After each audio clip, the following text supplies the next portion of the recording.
So the Silk Road didn't begin trade, but it did radically expand its scope, and the connections that were formed by mostly unknown merchants arguably changed the world more than any political or religious leaders. It was especially cool if you were rich because you finally had something to spend your money on other than temples, but even if you weren't rich, the Silk Road reshaped the lives of everyone living in Africa and Eurasia, as we will see today. Let's go straight to the thought bubble. As previously mentioned, the Silk Road was not a road. It's not like archaeologists working in Uzbekistan have uncovered a bunch of yield signs and baby on board stickers. It was an overland route where merchants carried goods for trade. But it was really two routes. One that connected the Eastern Mediterranean to Central Asia, and one that went from Central Asia to China.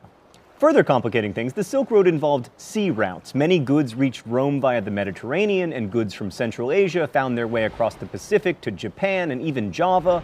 So we shouldn't think of the Silk Road as a road, but rather as a network of trade routes. But just as now, the goods traveled more than the people who traded them. Very few traders traversed the entire Silk Road. Instead, they'd move back and forth between towns, selling to traders who'd take the goods further toward their destination, with everybody marking up prices along the way.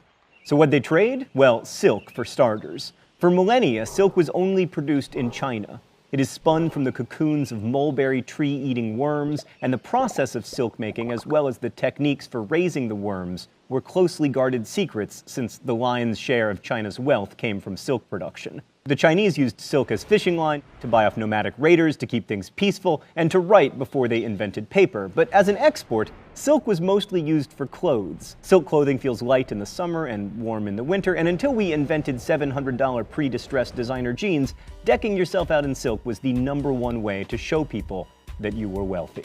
Thanks, Thought Bubble. But the Silk Road wasn't all about silk. The Mediterranean exported such cliché goods as olives, olive oil, wine, and mustachioed plumbers. China also exported raw materials like jade, silver, and iron. India exported fine cotton textiles. Ivory that originated in East Africa made its way across the Silk Road. And Arabia exported incense and spices and tortoise shells. Oh god, it's a red one, isn't it? It's just gonna chase me. Ow! Up until now on Crash Course, we've been focused on city-dwelling civilizational types, but with the growth of the Silk Road, the nomadic peoples of Central Asia suddenly become much more important to world history. Most of Central Asia isn't great for agriculture, but it's difficult to conquer unless you are, wait for it, the Mongols.